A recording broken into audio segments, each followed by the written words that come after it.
Hola, ¿qué tal? Bienvenidos y bienvenidas a una emisión más de Perspectiva. Soy Jonathan Lomelí. Los invito y las invito a que me acompañen en este espacio y voy a platicar con Héctor Piña. Él es periodista, datero, profesor del ITESO y coordinador de tecnologías e interfaces de Signalab. Vamos a platicar sobre uno de sus últimos proyectos, Cartografía de la Ausencia, una especie de artefacto digital que mezcla tecnología y datos para mostrar, para hacer visible un problema social gravísimo como son la desaparición de personas en Jalisco.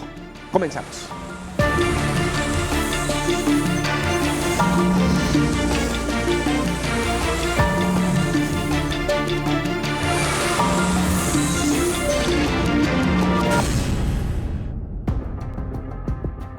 Héctor Piña, periodista y académico especializado en tecnopolítica y cartografía crítica, nos comparte su último trabajo, Cartografía de la Ausencia. Se trata de una plataforma digital que refleja los rostros de las personas desaparecidas en Jalisco. Esto fue posible luego de procesar cientos de registros de cédulas de la Comisión Estatal de Búsqueda de Personas de Jalisco. Se trata de un ejercicio tecnológico y político para captar nuestra atención y dimensionar la magnitud de la crisis humanitaria de las desapariciones. De manera simbólica, Cartografía de la Ausencia devuelve el rostro a las víctimas de manera masiva. ¿Qué tal? Bienvenidos a Perspectivas, y el programa de hoy lo vamos a dedicar a este proyecto, como veían en la cápsula.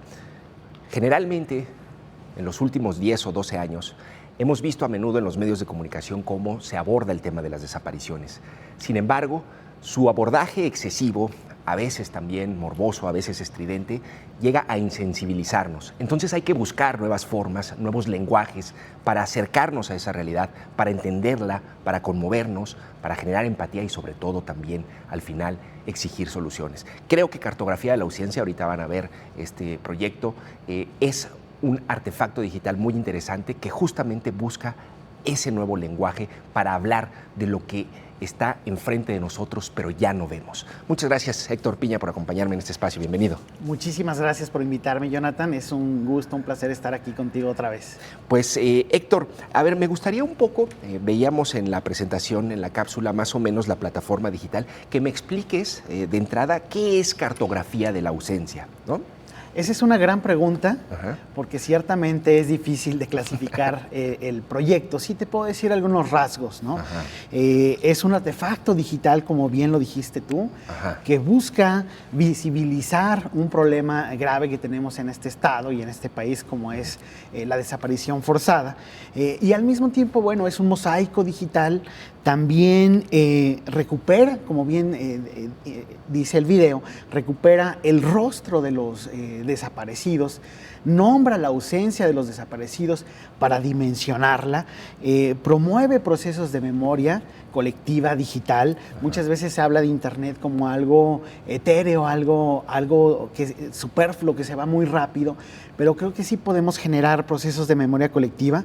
Y sobre todo buscamos ir más allá de lo cuantitativo, porque hay bases de datos, porque hay registros, porque hay muchos trabajos de investigación que se basan en lo cuantitativo, pero queríamos ir más allá de lo cuantitativo y por eso echamos mano como de diversas disciplinas, echamos mano también del arte como para tener un artefacto distinto y como bien dices, para que el problema de los desaparecidos nos cause sorpresa nuevamente, ¿no? Hay un concepto que se llama extrañamiento que utilizamos, que es de mi maestra Rosana Reguillo y que utilizamos en estos temas tecnológicos y vinculados con temas de violencias estructurales.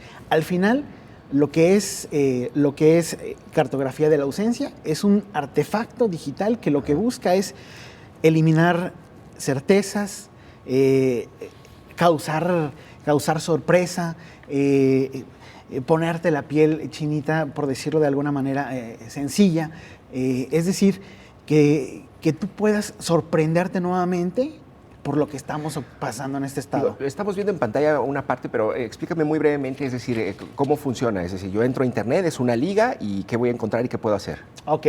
Es un mosaico digital, es una plataforma web al que entras a través de un link, que es cartografiadelausencia.lat. Te vas a encontrar con un mosaico de imágenes que son las fotografías de las personas. ¿Cuántas imágenes? Desaparecidas. Esa es una pregunta muy interesante porque tenemos 6.969 imágenes, ¿sí? 6.669 imágenes de 15.426 desaparecidos oficialmente, ¿no? Es decir, solamente el 45%. Se supone que no todas las personas autorizan a que las autoridades difundan la imagen de su familiar desaparecido en una ficha, a usarla en general, ¿no? Eso me causa a mí un poco de algunas preguntas. O sea, yo no sé si más del 50% de las familias digan no autorizo a que se... Claro, es un poco extraño. Es muy extraño, ¿no? O sea, yo pensaría que un porcentaje de 10, 20% tal vez sería un poco creíble, pero 55% de las familias decide no mostrar la imagen de su familiar.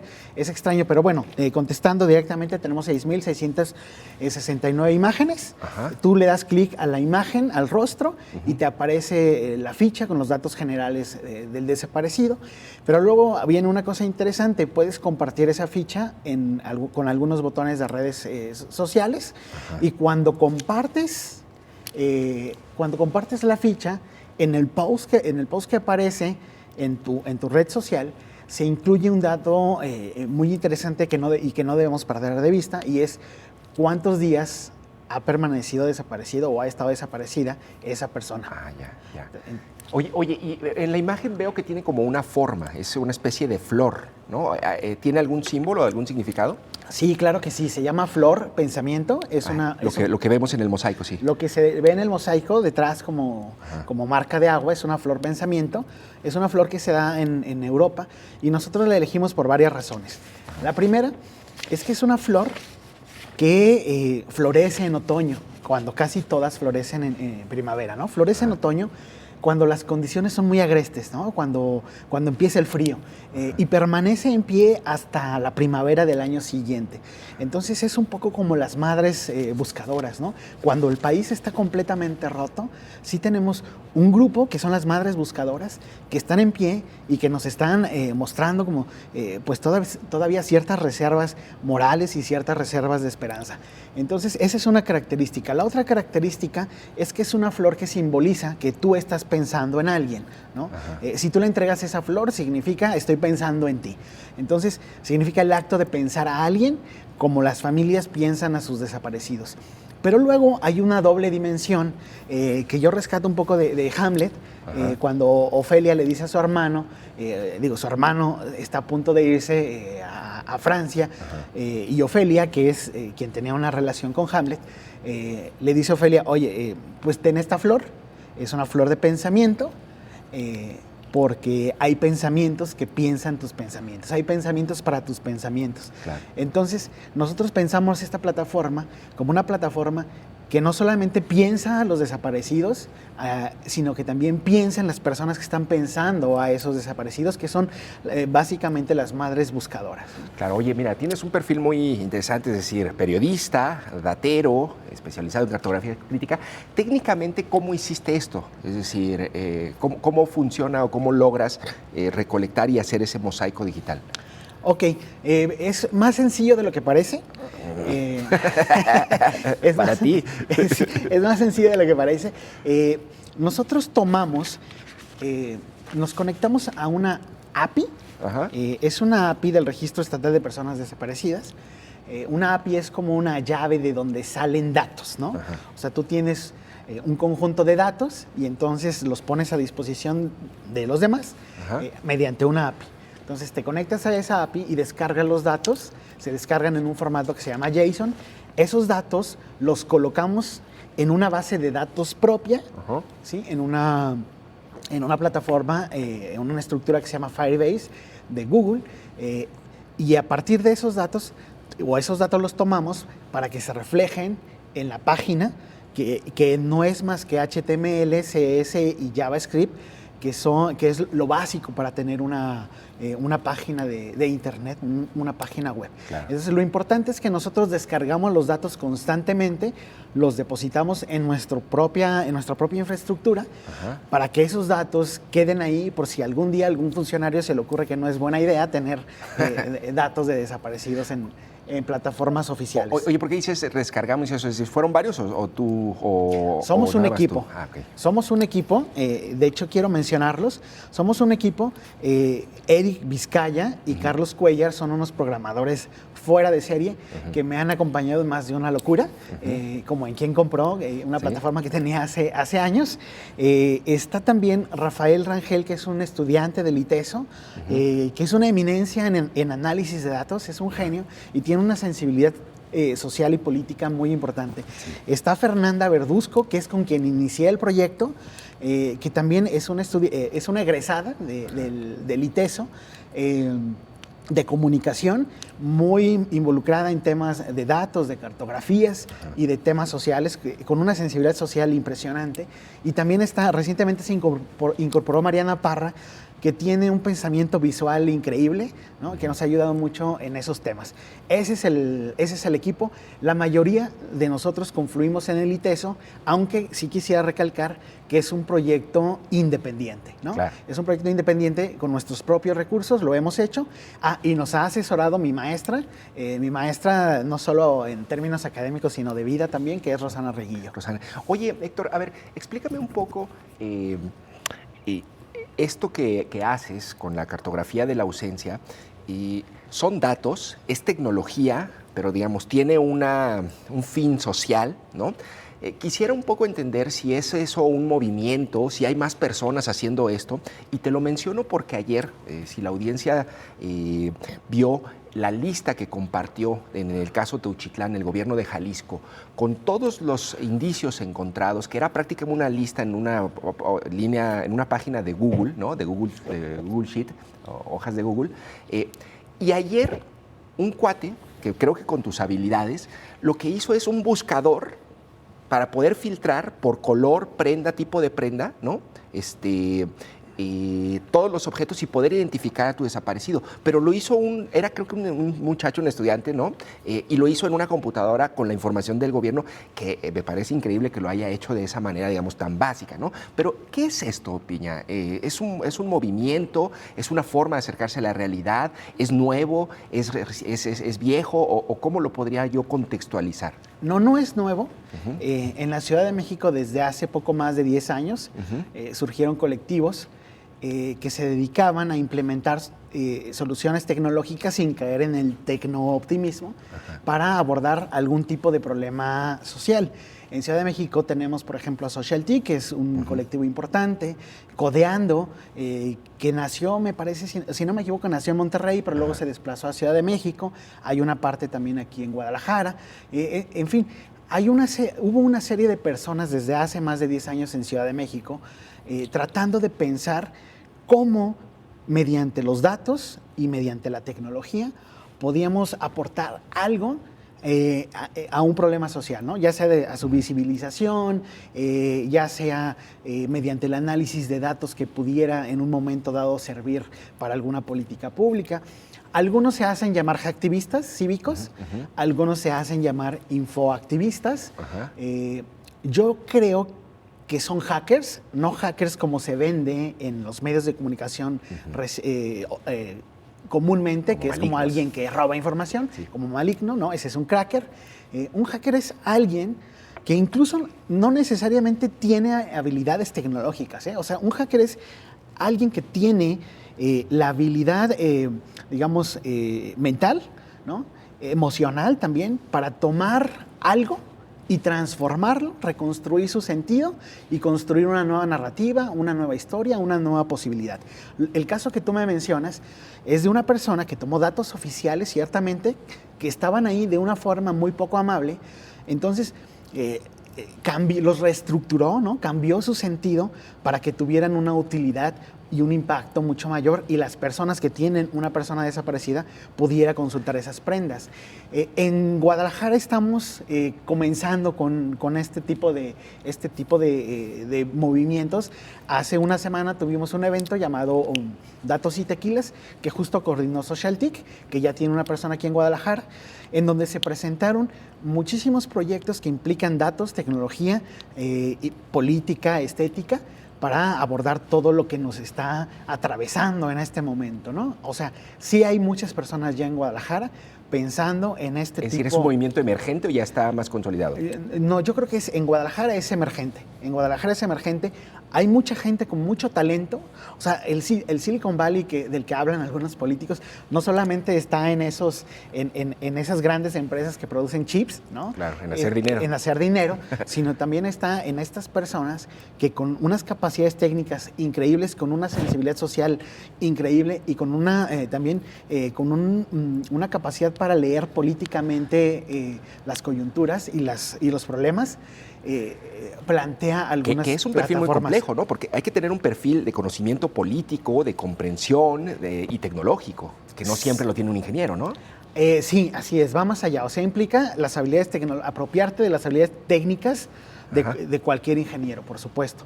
Pero implica también entender políticamente lo que está ocurriendo como un periodista. Pero también implica mucha sensibilidad social hacia las víctimas de desigualdades y violencias estructurales que tiene un activista, ¿no? Oye, y nada más explícame un poco, ¿cuál sería ese riesgo del tecnooptimismo? ¿A qué te referías? El tecnooptimismo es básicamente pensar que la tecnología nos va a ayudar a solucionar absolutamente todo, claro. ¿No? Eso no ocurre. Tal vez hace unos 10, 15 años pensábamos que podía ocurrir, que la tecnología podía generar una sociedad más horizontal. No fue así. ¿Por qué? Porque la tecnología y su infraestructura también tiene dueño, ¿no? Claro. Ahí hay una relación política asimétrica, económica, bla, bla, bla. La tecnología no resuelve todo, pero sí podemos por lo menos aportar un pequeño trozo, ¿no? Un pequeño trozo de esperanza, claro, para solucionar una parte de todo lo que nos avasalla. Oye, digamos, un poco ya con este contexto de lo técnico y, digamos, para entender el artefacto digital que hiciste, ya en el plano, digamos, como más sociocultural o lo que implica ya la responsabilidad política de haber hecho un trabajo como este, ¿cuál es como tu intención y tu interpretación de esta cartografía? Esa es una cosa importante. Me preguntabas hace rato qué elementos necesitaba un perfil así. Yo creo que hay otro elemento que no terminé de decir hace un momento, y es también la capacidad para abordar conceptualmente la realidad, ¿no? O sea, no solo técnicamente, sino conceptualmente, reflexivamente. Detrás de este trabajo hay un proceso reflexivo, no solamente hay una ocurrencia de solución tecnológica, claro. Hay una manera de ver y de entender el mundo que se ancla básicamente en dos conceptos, ¿no? El primero es el concepto de rostricidad o de rostro. El poder lo que hace generalmente es tratar de controlar el rostro de los sujetos, ¿no? Como una manera de perfilar, de dibujar su identidad, pero siempre hay fisuras, siempre hay grietas, y entonces justo por eso es muy común que las autoridades, ¿no?, se nieguen a dejar una ficha pegada en el muro, que las autoridades traten por todos los medios de ocultar el rostro, ¿no? Porque exponer el rostro es una forma de decir, bueno, ahí hay humanidad, ¿no? Que hay cuerpos que están siendo engullidos. Entonces nos propusimos recuperar el rostro como una forma también de resistencia, y nos propusimos también nombrar la ausencia, ¿no? Porque la ausencia generalmente se entiende como algo completamente trágico, tiene algo de tragedia y mucho de dolor, por supuesto, pero cuando tú nombras la ausencia una y otra vez, lo conviertes en presencia. Y porque la ausencia también, más allá de ser un vacío absoluto, es un paréntesis en donde se anida la esperanza, en donde se anida también la capacidad para activarte. O sea, las madres buscadoras, en su dolor y en su paréntesis de ausencia, lo que hacen es tomar acción opción, ¿no? Entonces es muy importante también nombrar la ausencia de esa manera, ¿no? Claro. Como una presencia muy activa y esperanzadora. Esos son como los grandes conceptos que atraviesan esta plataforma. Bueno, Héctor, si te parece, vamos a ver un video, una producción que hizo una integrante. Mariana Parra. Mariana Parra, integrante también de este proyecto Cartografía de la Ausencia, que también explica un poco o narra un poco el proceso, ¿no? Vamos a ver. Muchas gracias.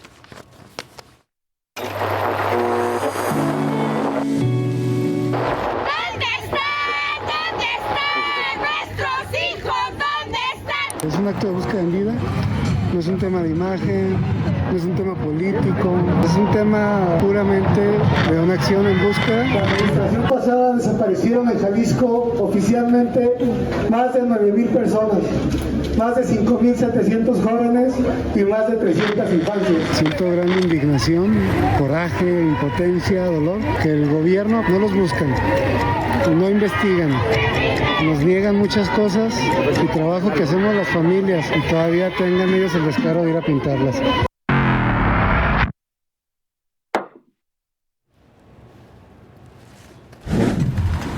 ¿Cómo aparecer lo desaparecido?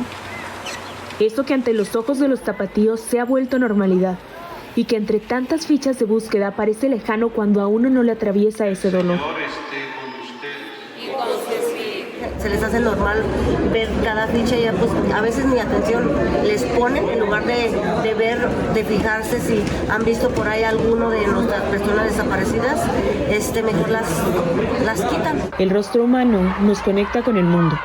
Es el lugar donde la empatía y la solidaridad pueden florecer. Recuperar el rostro es un acto de resistencia que desafía a la maquinaria que quiere borrar las identidades de los desaparecidos.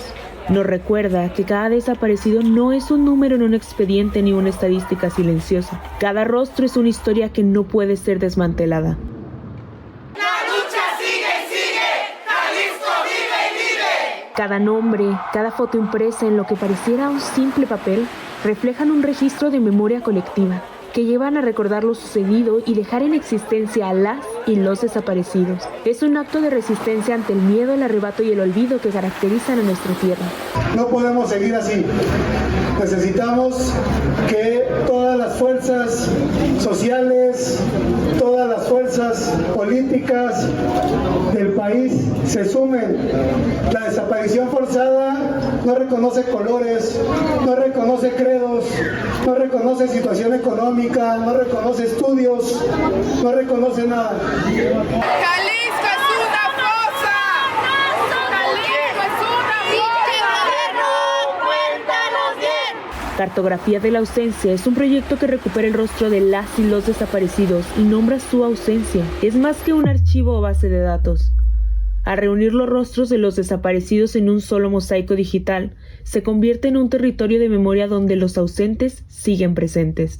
Es un acto de rebelión contra el olvido. Es una forma de mantener viva la esperanza. Es un acto de justicia. Cada imagen de cada rostro es una prueba de la violencia que nos quiere exigir, pero también la posibilidad de rasgar el velo de la deshumanización. Vamos a sea como sea. Este es el dolor más duro que puede tener uno. No nos gustaría que hubiera más desaparecidos o que la gente que no tiene desaparecidos pues sufrieran el mismo dolor que nosotros estamos sintiendo al tener una persona desaparecida, porque se nos acaba la vida por completo. ¡Si la sociedad se uniera como debiera, temblarían los poderosos desde el cielo hasta la tierra! Aquí, la cartografía no es el registro de la ausencia como aquello perdido, sino el trazo de quienes esperamos de vuelta. Bueno, ahí está un video sobre cartografía de la ausencia. Y para cerrar el programa, Héctor, ¿dónde puedo consultar cartografía de la ausencia? Recuérdame el enlace y no sé si va a haber alguna presentación. Claro que sí. Cartografía de la Ausencia está en cartografiadelausencia.lat. ¿LAT? Así L-A-T. es. Solamente es página web, no hay aplicación. Ok. Y vamos a tener una presentación.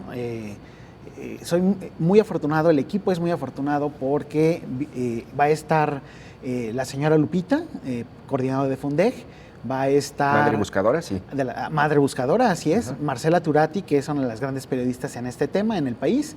Ale Guillén, que es periodista y también es académica especializada en estos temas. Y Rosana Reguillo, quien fue nuestra asesora, quien es mi maestra y a quien le agradezco mucho. Ahí tenemos la invitación. ¿Va a ser qué día, qué horas? 19 ¿Dónde? de marzo a las 6 de la tarde en Ciudad Creativa Digital. En Ciudad Creativa Digital. Bueno, pues muchísimas gracias, Héctor. Ha sido un placer platicar contigo. También quiero nada más señalar que este trabajo, este artefacto digital, ojalá sea el primero de muchos que realizas tú. Tú ya llevas varios trabajos de estos, ¿verdad? Sí, ya son varios. Que sigan habiendo muchos, pero a lo que me refiero es que ojalá más activistas, hacktivistas o hackers podamos difundir este tipo de ejercicios en un movimiento emergente y muy interesante. Y bueno, cierro con una frase que viene en una de tus redes de Cartografía de la Ausencia, que es: cartografía de la ausencia, como acaba de decir Héctor, es para los ausentes y a la vez para quienes los piensan incesantemente. Gracias por haberme acompañado en Perspectivas. Gracias por invitarme. Gracias. Gracias, soy Jonathan Lomelí. Nos vemos y nos sintonizamos en la próxima emisión.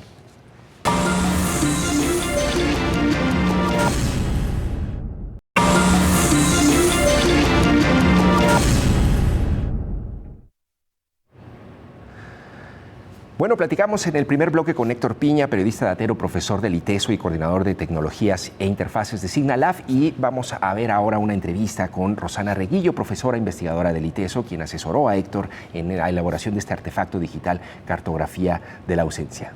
Maestra Rosana Reguillo, muchísimas gracias por concederme estos minutos para hablar sobre cartografías de la ausencia de Héctor Israel Piña. Quisiera comenzar con una pregunta que parecería un poco obvia o incluso hasta provocadora, pero este proyecto, ¿qué valor tiene un trabajo de esta naturaleza si consideramos, por ejemplo, que al mostrar las fichas, esas mismas fichas ya están en las páginas de Facebook, están en los grupos de colectivos de buscadores y buscadoras y están en el propio registro estatal? ¿Cuál sería el valor de este trabajo cuando esta información ya está disponible? Claro, mira, creo que es una pregunta muy relevante. Y antes de contestarla, primero al revés, muchas gracias a ti por este espacio que considero muy relevante para hablar justamente de una plataforma y de un proyecto que desde todos mis años de experiencia con datos, como profesora, como investigadora y especialmente como una profesora y ciudadana profundamente involucrada en tratar de descifrar y entender las violencias, las desapariciones, las ejecuciones, una plataforma de esta naturaleza tiene el enorme mérito de captar nuestra atención y meternos, digamos, en el tamaño y la magnitud de un problema que lleva años en Jalisco, pero no solamente en Jalisco y en México. Aunque estas fichas estén desbalagadas en distintos lugares, lo que hace esta cartografía pensada por Héctor y trabajada con un grupo de jóvenes, me parece que es justamente lo que yo llamo en mi propio trabajo devolver el rostro a las víctimas de una manera masiva, pero al mismo tiempo profundamente respetuosa de la individualidad de las personas que han sido privadas, digamos, de su presencia, ¿no? Y entonces por eso me parece importantísimo, aunque estas fichas, como tú bien señalas, estén de alguna manera en manos de la ciudadanía y de la autoridad, ¿no? Lo cual es muy lamentable.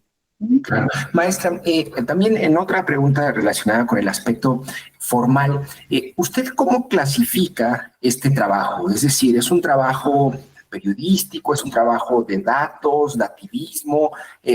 ¿Podría más o menos clasificarse en algún apartado este tipo de ejercicios o es realmente muy novedoso?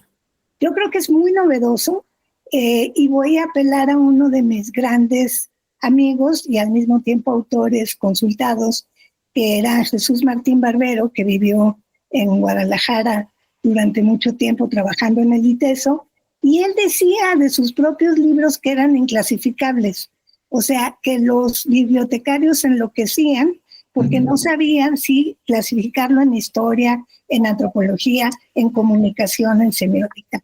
Con cartografías de la ausencia pasa algo muy parecido. Se trata de un trabajo a partir de datos, pero que va mucho más allá, haciendo, digamos, una articulación semiótica para digamos, ponerlo más sencillo. Está haciendo una propuesta de articulación de signos y de símbolos variados, ¿no? Por lo tanto, no es un mero registro de lo real a partir de las fichas, sino es la construcción de un tercer texto que nos permite navegar de una manera emotiva, pero al mismo tiempo profundamente racional sobre el fenómeno, ¿no? Entonces, es simultáneamente un trabajo con datos, es simultáneamente un trabajo cualitativo de envergadura muy profunda, es simultáneamente un trabajo de investigación y Jonathan, es un canto coral a la injusticia y al dolor. Claro. Maestra, ahora es común que este tipo de trabajos en donde se involucra la tecnología sobre todo, tengan esta apartado o esta faceta que en mi opinión, pues bueno, es una expresión, usted como dice, cultural, pero es una expresión también política, pero también, es decir, es un artefacto, por llamarlo así, con alto contenido político también. Es decir, ¿esto es común, maestra, o lo hace, o es peculiar en este tipo de trabajo, sobre todo de la gente que trabaja con datos y la formación de Israel, que es periodista, que es académico, pero al mismo tiempo es un científico de datos? Claro. Mira, es una pregunta súper interesante, porque yo leo en la atmósfera contemporánea, leo un aumento de la concepción política con respecto al uso de datos, con respecto al uso del arte como forma de resistencia y de protesta, de la performance, ¿no? De la intervención sobre el espacio de lo público. Entonces, en este sentido, el trabajo en y con cartografía de las ausencias, lo que hace es justamente colocarse en un ámbito en el que ya los datos por sí mismos no son suficientes para generar las narrativas que se necesitan para movilizar a la sociedad, ¿no? Principalmente, y para hacer visible la inutilidad por omisión o por complicidad y la impunidad de la autoridad. Ahí tenemos este caso reciente de Teuchitlán, que es el horror de horrores, ¿no? Entonces, sí creo que el trabajo coordinado por Héctor Piña tiene esa peculiaridad de hacer una pregunta profundamente política que tiene que ver con la producción de presencia, con la afirmación del rostro de estas personas desaparecidas y al mismo tiempo hacerlo con un rigor metodológico y con un respeto profundo por las víctimas, ¿no? Y por sus familiares. Maestra, la última pregunta del aspecto formal. ¿Usted de qué manera se involucró o apoyó el proceso para construir esta idea o esta cartografía? Claro. Mira, yo tengo una relación con Héctor ya de años. Nos descubrimos en Twitter. Yo ya no me acuerdo hace cuánto, pero cuando yo vi un tipo que se llamaba Gianni Paper en Twitter, ahora X, me entró un ataque de risa y yo dije, este cuate tiene que ser mi amigo, ¿no? Ajá. Y entonces empezamos a intercambiar primero pequeños mensajitos, yo retuiteaba algunas cosas de él algunas cosas mías, hasta que, digamos, eso se convirtió en una charla absolutamente fluida y que llevó a Héctor a hacer su doctorado conmigo. O sea, hay que decir que soy su profe y que dirijo su tesis maravillosa de doctorado en el ITESO, que está a punto de cerrar y concluir. Entonces, hace algunos meses, ¿no? El año pasado, Héctor me mostró lo que eran, digamos, los primeros esbozos de esta cartografía. Yo me emocioné me quedé sin palabras. Sugerí algunas cosas, una pequeña asesoría, una pequeña pincelada, pero sobre todo ha sido un intercambio muy fecundo y muy, digamos, en términos de igualdad, de las cosas que yo veo, de algunas críticas que planteé, de algunas sugerencias que le he hecho a Héctor.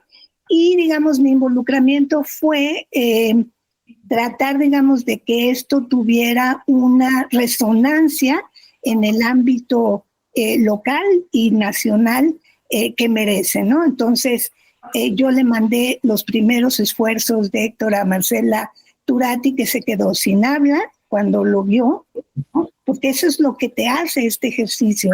No importa que la ficha esté ahí, cuando tú ves esto y empiezas ese proceso del clic, ¿no? De clicar en cada foto y vas viendo el tiempo que ha pasado esa persona sin estar entre nosotros, es absolutamente brutal. Me disculpo porque estoy un poco tocada de la garganta. Y entonces, pues hemos avanzado muy juntos en la planeación de la presentación, en buscar los símbolos más relevantes, los signos, ¿no? Por ejemplo, el de la flor, pensamiento, ¿no? Que acompaña la figura de las madres buscadoras, la idea de la producción de presencia y del rostro, en fin, ¿no? Entonces ha sido una colaboración para mí pues muy, muy relevante. Yo he aprendido muchísimo en el proceso, sigo aprendiendo y sigo pensando qué significa esta cartografía. Claro, maestra, y finalmente sobre el aspecto de la memoria que ya lo mencionaba hace un momento al señalar que era una manera de producir la presencia de estos, pues, todas estas personas desaparecidas. ¿Cómo ayuda un proyecto de este tipo a un problema como la desaparición de personas en Jalisco? Mira, yo creo que es un proyecto que está disponible y estará disponible y accesible para todas y todos, nos permite, digamos, poner el dedo en una llaga en la que la autoridad prefiere dar la vuelta, voltearse hacia otro lado, no darle la importancia que tiene. Y sobre todo la idea es que este proyecto, voy a utilizar otra vez un término y luego lo trato de explicar bien, es un proyecto de tipo rizomático. ¿Qué quiere decir esto? ¿No? Que es un rizoma, ¿no? Que va a estar generando y dando vueltas y va a generar otros proyectos, ¿no? Entonces, por ejemplo, con Héctor hemos hablado de la intervención sonora en la ciudad, ¿no? Que tú vayas por un punto y puedas escuchar, aquí desapareció, fue la última vez que se le vio. Es decir, ir avanzando a través de esta, que yo le llamo tecnología para el bien común, ir avanzando en la construcción de una verdad ciudadana que no puede soslayarse más, que es la intolerable ya desaparición de jóvenes, de mujeres, de niños, niñas en este país en lo general, ¿no? Claro, maestra, he leído su concepto de necromáquina, ¿correcto? Correcto. Este proyecto se podría insertar dentro de lo que sería lo que se opone a esto, que es la contramáquina o algo así. Correcto, exactamente. ¿Puedes explicarme un poco eso? Sí, claro. De hecho, yo en la presentación que tendremos el próximo día 19, por ahí voy a empezar explicando justamente esto. Mira, lo que yo tengo trabajando el tema de la violencia muchísimos años, probablemente desde el 2005, 2006, pero ya en 1982, cuando yo empezaba a hacer mis primeros trabajos en los barrios de Guadalajara, ya me veía venir lo que se venía, ¿no? Entonces fui desarrollando a lo largo de los años, todo esto está planteado en mi libro Necromáquina, cuando morir no es suficiente, fui acuñando en la medida en la que fui avanzando términos y categorías que me permitían horadar lo real, ¿no? O sea, abrirle un boquete a la realidad para tratar de asir lo que estaba pasando.